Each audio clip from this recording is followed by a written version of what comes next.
Hi guys, welcome back to my new channel মা কিষান। আজকে আমি ডিম টমেটো বানাবো, আপনারা সাথে থাকেন। আমি কিভাবে ডিম টমেটোটা বানিয়ে নিই। এখানে 6টা ডিম নিয়েছি, 3টে টমেটো কুচি নিয়েছি, পেঁয়াজ কুচি নিয়েছি, ধনিয়া কুচি নিয়েছি। আমার চুলাটা আগে ধরানো ছিল, আমি এখন কড়াইটা বসিয়ে দেবো। কড়াইটা আমার হিট হয়ে গেছে, এখন আমি সরষের তেলটা দিয়ে দেবো। আমি এখন ডিমটা মেখে নেবো। হলুদ গুঁড়ো আর লবণ দিয়ে হাফ চা চামচ হলুদ গুঁড়ো দিলাম, আমি স্বাদ মতন লবণ দিলাম। আমি ডিমটা মেখে নেব ভালো করে। আমার তেলটা হেঁটে গেছে, আমি মাখানো ডিমটা ছেড়ে দেবো।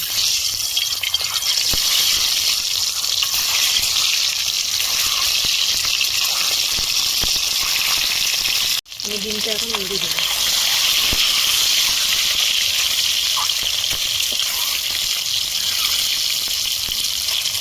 আমার ডিমটা ভাজানো হয়ে গেছে, এখন আমি নামিয়ে নেব। আমার ডিমটা কত সুন্দর ভাজানো হয়ে গেছে। এখন আমি একটা তেজপাতা ছেড়ে দিয়েছি।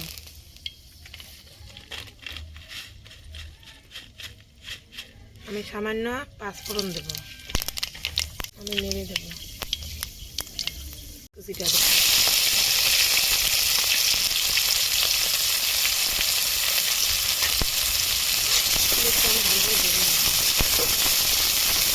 আমি আর তেল দেবো না। এখন আমি আদা বাটা, রসুন বাটা আর জিরে বাটা আমি দেবো।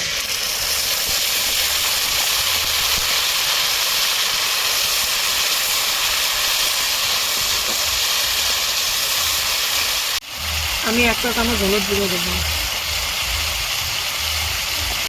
লঙ্কা গুঁড়ো 1 চামচ দেবো, আমি জিরে গুঁড়ো 1 চামচ দেবো।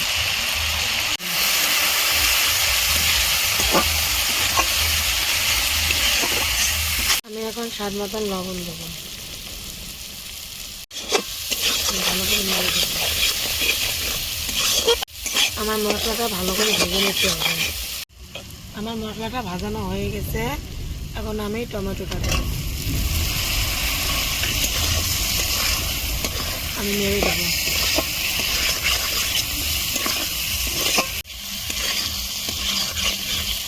আমি 1 মিনিটের জন্য ঢেকে দেবো।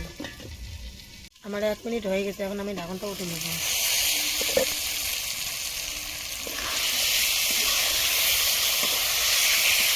আমার টমেটোটা হাফ সিদ্ধ হয়েছে। এখন ভেজে রাখা ডিমটা দিয়ে দেবো।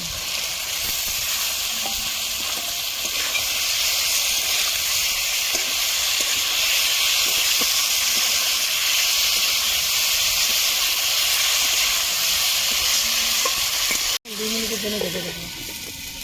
আমার 2 মিনিট হয়ে গেছে, ঢাকনটা আমি উঠে নেব।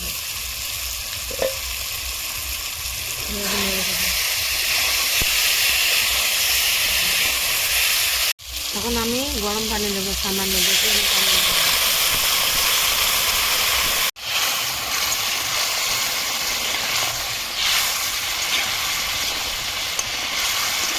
এখন আমি ধনিয়া কুচিটা দেবো।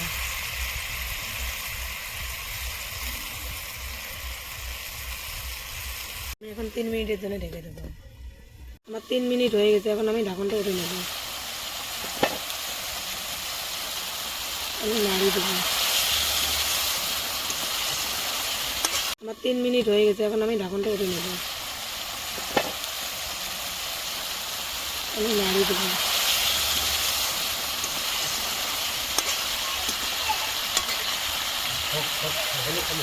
আমি এখন গরম মশলাটা দেবো। আমার তরকারিটা হয়ে গেছে, এখন আমি নেমে নেব। আমার ডিম টমেটো কষা রেডি। আপনারা যদি আমার ডিম কষার তরকারি রেডি। কে কে ডিম কষার তরকারি খেতে ভালোবাসেন, লাইক কমেন্ট শেয়ার সাবস্ক্রাইব করেন। আমি ডিম কষা খেতে খুব ভালোবাসি।